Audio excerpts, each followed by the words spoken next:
This is The Simple Joy Show, the podcast for people who are ready to declutter and simplify their homes and lives to create more space, time, energy and freedom. I am your host, Hayley Forster, mother, wife and declutter coach, and I'm going to be sharing with you simple bite-sized nuggets to help you on your journey to living a simpler life through the power of decluttering. So if you're ready to choose calm over chaos, then let's dive into today's show. Hello, welcome to the first ever episode of The Simple Joy Show. Now, I'm not going to lie, I'm feeling a little bit nervous. For years, I've been saying I've been wanting to do a podcast, and I just never have. And it came to a point a couple of weeks ago, and I thought, Hayley, do you know what? You just need to do it.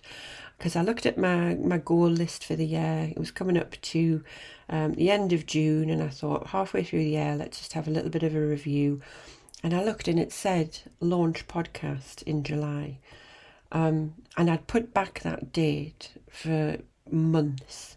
I think I was originally going to start at September last year and then probably in the January as well. And I think I first had my idea to do it in early 2020. But then obviously things went a little bit awry in 2020, didn't they? So yeah, it's been a long time coming, and yeah, it's been frustrating because I've been trying to convince myself to do it for so long, and it was just a lack of confidence, really, I think, and worried about what I was going to say, whether people would even want to listen to me. So I thought, okay, why not just do it? Don't be perfect, just get it out there. So a couple of weeks ago, I decided to just make a start. So in order to keep myself accountable, a couple of days ago, I sent round an email and a couple of social media posts declaring that I was starting and I was launching a podcast on Friday. So I thought, if that doesn't get me to record anything, nothing will. So people are expecting a podcast episode on Friday, the 7th of July, and you have one. I have committed that I was going to do it, and I've done it after 3 years. But yeah, I eventually got there. Anyway, what I would like to dive into for this first ever episode is just to talk a little bit about me, my story, and how I got to do what I do as a declutter coach, because I think having that perspective and information up front is just useful for you to understand why I'm so passionate about it and why decluttering and minimalism is something that you should consider for your lifestyle. And obviously by listening to this podcast, you've already thought that it is something that you need to do anyhow, or you may be in the process of doing it. So hopefully this podcast will help and guide you along on that journey. So first of all, I'll give you a little bit of introduction into who I am. So I'm Hayley Forster. I'm originally from Newcastle, which is in the northeast of England, and I have 2 young daughters. I've got my eldest Annabelle and my youngest Poppy.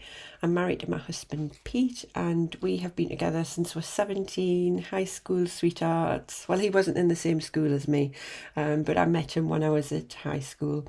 And yeah, we've been together ever since, and had 2 beautiful young children. I've also got 3 very furry pets. I've got 2 dogs, Dougie and Daisy, and Artie, who is a Siberian cat. And I say very furry because I feel like I spend my life picking their hairs up off the floor, which is very frustrating. But anyway, I digress.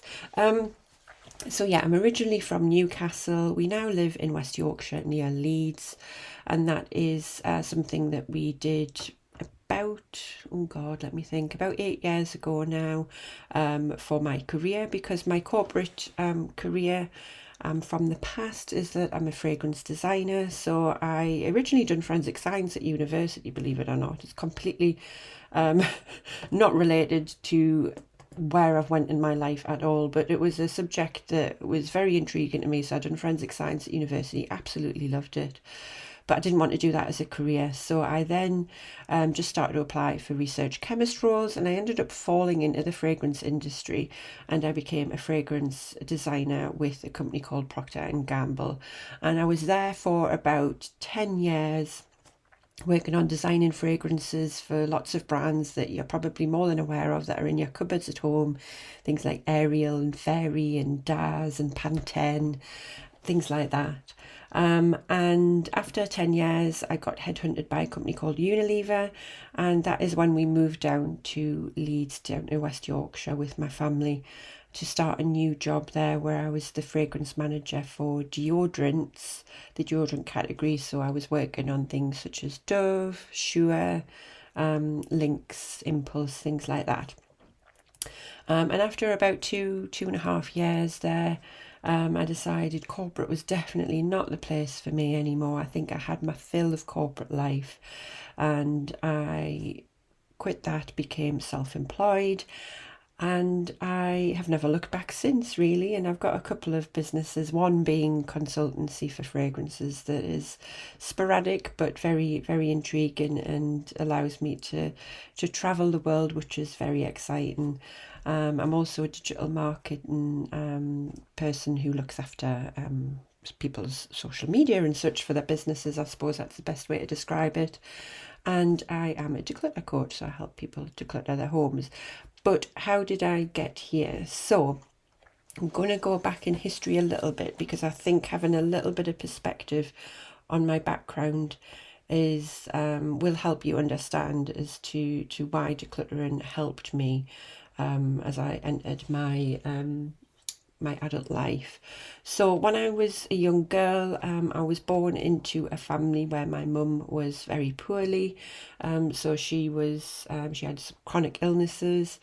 So I used to care for her when I was little, but it was normal for me. It was fine. I enjoyed looking after my mum, and we were a very close-knit family. And we just got through it. It was normal for me to be seeing my mum going in and out of hospital. However, when I hit 13, my mum got quite ill, and she ended up in hospital just before Christmas of 1997, and unfortunately she passed away.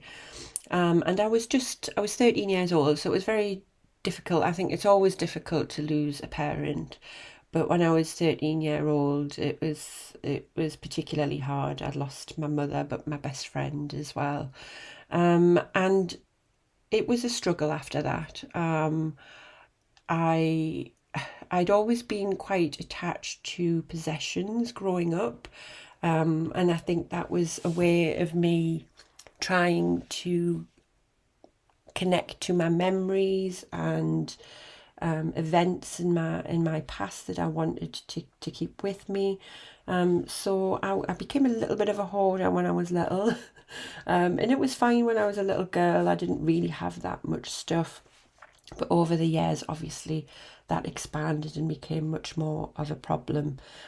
Also, I think just as a consequence of growing up in the environment that I did, I was very much wanting to be in control of things. I felt as though that allowed me to not have surprises. And obviously that was then compounded when my mum died, because I thought if I was able to control things, I understood things more, that could have been prevented. I know fine well that it wouldn't have been able to prevent it, but it was a thought that was going through my mind that it could have been, if I was more aware of things and I could have helped out, then perhaps it wouldn't have happened. And that's something that I carried into my adult life. Those two traits really was that I wanted to be in control, I wanted to be organised, I wanted to be aware of things, and also hoarding a lot of possessions for memories. And I lived with that for a good few years, and it was workable. It wasn't really causing me too many problems, until I became a mother, and I fell pregnant with Annabelle, my eldest, in 2011. And I was a bit nervous, I won't lie. I think for any of you out there that have lost a parent and then fallen pregnant, it was a bit daunting for me, because I was thinking, oh God, I don't know how to be a mum, and the person that would teach me how to be a mum is not here. And I really struggled to try and grasp that concept. So as much as I was looking forward to having a child and being a mother, there was that sense of feeling a little bit lost and a lot of trepidation around it. So when my daughter Annabelle was born, it was lovely. I mean, I loved it a bit, but goodness me, I was any first time mothers listening to this, I think you'll get it, but it was such a shock to the system. I just didn't really know what I'd let myself in for, I think. And it was difficult. She wasn't the easiest of babies. We had some complications in the early days. But looking back, it was nothing out of the ordinary. It was just because I was, I don't know how old I was, let me think. I was about 27, I believe, when I had her. And I was a young woman just trying to get the grips with this young, wiggly child that was in my arms that needed me for everything. And I struggled with that, as most people do. And I had postnatal depression. I'm very open about mental health, so I will talk about it a lot through these episodes. And I struggled with postnatal depression for quite a while. And I think it was a combination of lots of different things. I had the anxiety of being a new mum and not having my mum there to help and guide me. Because I was a hoarder and that had accumulated over years, it just seemed very, because I was in poor mental health, it just seemed very it was just in my eyes all the time, and I could see it, and I was panicking about having a baby and turning into a toddler and her trying to pull things out, and there was just too much stuff there, and it just seemed like it was like moving in on me, if that makes sense. And probably the biggest thing was that I like to be in control, as I mentioned earlier, and of course when you have a new baby, you are most definitely not in control. That little wiggly baby in my arms was the one that was in control. I couldn't do things I wanted to do because she needed me. And as much as that might sound a bit like, well, yeah, you're a mother, I don't think I grasped necessarily what that meant prior to having a baby. Was that my whole day revolved around her and my routine, which I'm a big routine woman. And I always had been since I was younger. I think it was kind of trying to have some sense of normality and making sure things would run smoothly. That just didn't happen anymore because I had this little baby that just needed me at different points of the day. There was no routine or order to it, and I was very, very anxious and confused about that and didn't really know how to handle it. So all of those kind of three things kind of it got to me, and it was really draining me. And then that just on top of just trying to get by normal day-to-day activities. Like I'd had about 9 months off work, so I didn't have work to worry about, but there was the normal kind of home life admin, things like that I needed to keep on top of. And it was just so overwhelming to me. And I had a few years of mental health problems up until that point, and then the postnatal depression really kind of took it to a different level.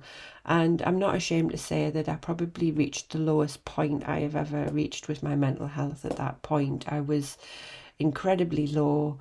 And as much as I'd become a new mother and I was looking around and people were like, oh, you should be so happy you've got a new baby and it's a wonderful time and they're only little for so long, I couldn't really see the joy in the situation. I was really struggling with it. And it got to the point where I was just so incredibly low. I didn't want to leave the house. I would have panic attacks. And I just didn't want to be here. And as much as that is difficult for me to talk about sometimes, I think it's very important to discuss that when you're a new mum, all of these emotions come flooding at you that you don't necessarily expect. And it was hard for me to deal with, and I didn't necessarily have anyone there to be my sounding board. Didn't have my mum, and that compounded everything for me, and I just felt so low. And really the turning point for me was a day that I was incredibly low, and I thought I need to distract myself from some of these negative thoughts that are going through my head. So I sat playing around on YouTube, which is the thing you do when you're bored, don't you? Sitting on the toilet. You think, what should I watch? Let's watch some stupid cat videos or something like that. Cats getting scared by cucumbers, perhaps. And I stumbled across a video that I watched, and I've got it on my website. I've got a blog post about this particular day, and it's called "The Day Captain America Saved My Life." So I'll link to that in the show notes if you want to watch the actual video. But it was with an interview with the guy who plays Captain America, Chris Evans, and it was quite I suppose, a unique celebrity interview in the fact that it wasn't necessarily talking about particular losing my mouth there, particular movies that he was doing or how he was bulking up to be Captain America or anything like that. It was a lot deeper than that. And one of the questions that he was asked was, what advice would you give your 12-year-old self if you could go back? And his advice was very, very simple. And the only words he said were shh. And it really resonated with me. I kind of stopped the video. I thought about it for a few minutes, and then I listened to it again, and then I listened to his explanation of it. And it really struck a chord with me. And I think that's exactly what I needed to hear at that moment in time. Because what he was meaning was that we have so many things in our lives that are telling us how we should feel and how we should act and what we should do, that can just be so overwhelming and restrictive, and it can cause you to feel that you're inadequate and that you're not good enough and that there's something wrong with you. And that is exactly how I felt. I felt so overwhelmed with everything in my life. Being a mother, knowing that I was going back to work and I was having to juggle all of these different things in my life, that my home was a mess and I couldn't keep up with the tidiness of it and the cleaning because there was just so much stuff. And there was so many thoughts running through my mind constantly about how I wasn't a good person and how my house was a mess and I wasn't a good mother, and good mothers are able to cope with all this stuff and they can manage things. All these other mothers online, and I see my friends that are becoming new mothers and they all seem to be able to cope with life, and all of those things going around my head. And it made me realise I needed to shut some of that out. And I completely, really, as I say, resonated with what he'd said. And at that point, it was a massive change for me. I was like, right, this is something I need to look into and I need to make changes, because if I don't, we're going to end up in a very bad place. And from that moment on, I researched the concept of minimalism, try to really understand what it was and how I could try and bring it into my life. And from then on in, my life started to improve. I decided for me the easiest spot to try and tackle first was my possessions, because really that was the part of my life that was causing me the most stress at that moment in time. Because, as I say, one of the thoughts that was going through my head is that I can't keep a home. What kind of mother, it's very old fashioned of me, but what kind of mother can't keep a home? My home is messy, it's untidy, it's unclean, I've got a young baby, what am I doing? So I thought that for me was a really good place to tackle. So I started, I hired a cleaner, which was, I've still got a cleaner to this day. I absolutely advocate for that. I love it.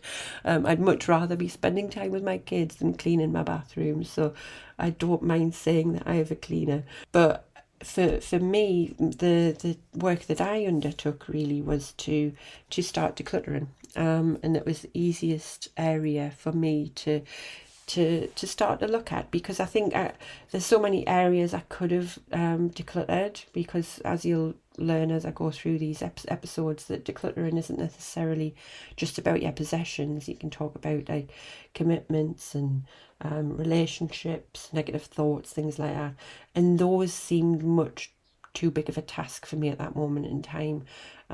So I wanted to start with something that I felt that would make the biggest impact. And for me, it was my home. I was in the house for, because I said earlier that I would have panic attacks thinking about leaving the house.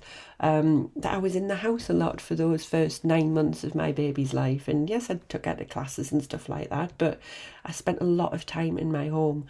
So that was my sanctuary, that was my haven, and it did not feel like it. It felt like something that was just dragging me down and making me feel horrible. So I started decluttering.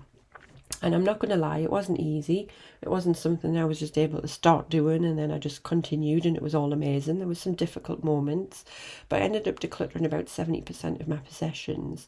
And it was, I don't know how to describe it other than amazing. It made me realise that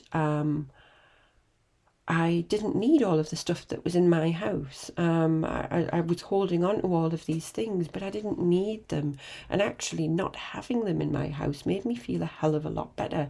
There was a lot of things I was keeping that had either some memories I didn't want to have, or were making me have negative thoughts about myself, or just making life difficult. Like you want to look for something like, oh, I want to wrap a present, and you try to find the sellotape and you've just got no idea where it is, and you end up buying another roll and you end up with 20 rolls of sellotape in your cupboard, and it's like just things like that. It was just annoying. It was, my home wasn't somewhere where I could relax in and enjoy. It was somewhere that was just a chore. And actually, it became so much more enjoyable when I was able to move freely around my house, when I was able to find things, when everything that I had in my house, something that I used or something that I loved, something that gave me good memories. That is where I got to, and it took a long time. It took a few years. It took a lot of hard work, but I got there. And as I was going through that process, actually, I realised, wow, this feels amazing. Like, what other areas can I get rid of things that are just like dead weight? So I started decluttering other things. I was going through my calendar and looking at things that I'd committed myself to, and I started to get rid of things that I wasn't necessarily enjoying. Any relationships that were kind of dragging me down and not making me feel my best self, I would just kind of like step back from a little bit. And because of this, I really started to create a lot more white space in my day. And that is what really changed my life. So I say decluttering saved my life. It really did, because decluttering caused this knock-on effect of me being able to find so much more space, so much more time, so much more energy in myself as well, that then allowed me to explore different areas of my life. And initially there was a period of where there was this white space and it terrified me a little bit. I was like, oh my God, like I'm left alone with my thoughts, and it was actually pretty scary at first, because I was like, oh, I don't think I like this. But actually, what it allowed me to do was just to process some of those feelings a little bit that I was having, and I really felt like I could process my grief from my childhood so much easier, without having all these things to distract me, because I think I was keeping my calendar and my life just so busy because I was trying to stay away from those negative thoughts and those negative feelings I was getting from my childhood. And it was doing its effect, because I was forgetting how I felt, but it wasn't addressing the problems I was having, and it was just compounding it. It was making it worse. So actually I had a period of where I had this white space, and I went through some really deep thoughts with myself. I had some counselling, and it was like I felt like I was decluttering those as well, which was amazing. It was well overdue, and it was a lot of trauma that I was kind of releasing in a way. And fast forward to now, I am just so much happier than I ever have been. And looking back on it, it's because I really focused on having less in my life. And to some people that might sound a bit like, oh God, well, how dull is that? But actually for me, it was about having less of the things in my life that were taking me away from the things that I wanted to do, the things that I wanted to be.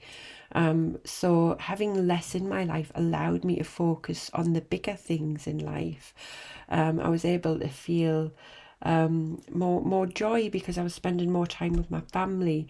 I was able to follow dreams perhaps that I'd had for a long time. I always wanted to be self-employed, but having that white space in my life really allowed me to kind of process what I wanted to do, what I needed to do, and actually take action to it as well.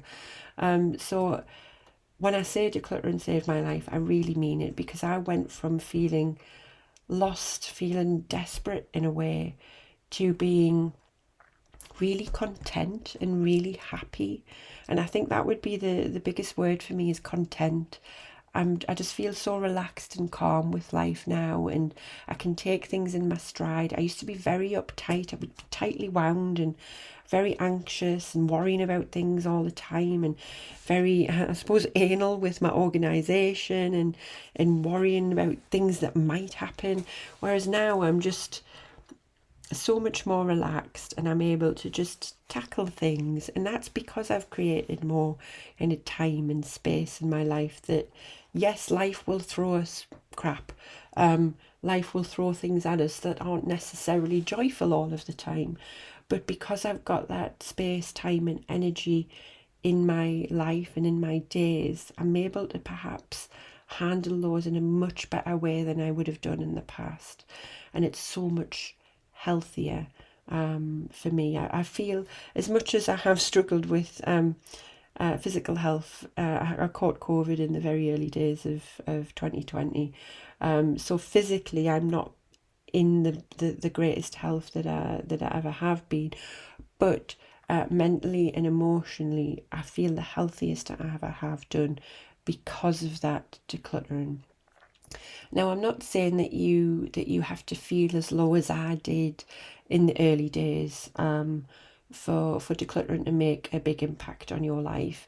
I urge you really to make some changes now before it gets to that point. So if you're the type of person where your home causes you stress, it causes you anxiety, really now is the time for you to really start to slow down, simplify things a little bit.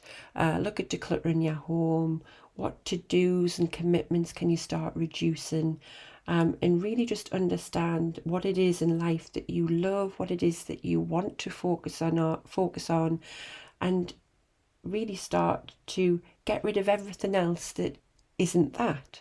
That's essentially what it is. It's taking the dead weight from your life, the things that you don't like doing, the things that you don't want, the things that you don't need, and getting rid of them so that you can fill your life with all the stuff that you love doing, that you want to do, and build it up and spend so much more time on it. And that really is life changing. So if you're feeling as though you're trapped, like I did, then I really would urge you to start making some changes. And that's what this podcast is really going to help you to do. I'm going to try and give you some really bite-sized snippets of how to get started. We'll talk about lots of different areas. So the decluttering your home, organising your home, but also looking at things like digital decluttering, your to-dos, your commitments, mindset things as well. And really, that is what my mission is to help you find more time, more space, more energy, and live a more joyful life at the end of the day. And that is what I hope this podcast will allow you to do. And I just want to urge you that living a simple life with a young family, because I've got 2 young kids, I've got 3 pets, and they're all very messy, those 5 living creatures that live in my house. And it's, for me, it's not about having a picture perfect home that will be on the cover of Home Beautiful. It's about having a home that you feel relaxed in, that you isn't necessarily always tidy and pristine, but you can enjoy yourself in, and it's something that doesn't cause you stress. And living that kind of lifestyle with a young family in this modern day era might feel as though it's impossible for you, but I promise you it's not. If I can do it, you can. I've got two, as I say, two very messy children, and it is a miracle actually. I can live in a house and not want to scream. So the decluttering life really works. So I just want to assure you that it is possible. But just start off small. You want to make it sustainable, and we'll cover on different episodes exactly how to do that. But before I wrap it up, I just want to say thank you so much for being here. And don't worry, this isn't like an extreme minimalism lifestyle I'm going to start talking about, where we'll all start competing and saying, well, I've only got 10 pairs of shoes and oh, I've only got 2. For me, it's very much about having a lived in home that feels clutter-free, it feels organised, it brings you comfort, it eases your anxiety, and it's not just a stark white home with nothing in it and no soul and no personality. My home's a family home. It's filled with love, laughter, and yes, it's got a little bit of mess in it as well, but who cares? We're kind of living our lives out here, so it's going to be a little bit messy at points. But it's streamlined, it's organised, it doesn't cause me anxiety, and that's really what Simple Joy is all about and what this podcast's all about. So I'm glad that you're here with me on this journey. I'm going to help you kind of rediscover yourself in a way. With that white space, find yourself again, find what you want to do, find how you want to live your life. So thank you so much for joining me on the very first episode of the Simple Joy Show. I will be back every Friday with some lovely nuggets about minimalism, decluttering, and how to live a simpler life. But until next time, let's keep things simple and find joy in every day. Speak to you soon. Thank you so much for listening. If you've enjoyed this episode and you'd like to help support the Simple Joy Show further, then please share it with others, post about it on social media, or leave a rating and review. To catch all the latest from me, you can follow me on Instagram at HelloSimpleJoy. Thanks again, and I'll see you next time.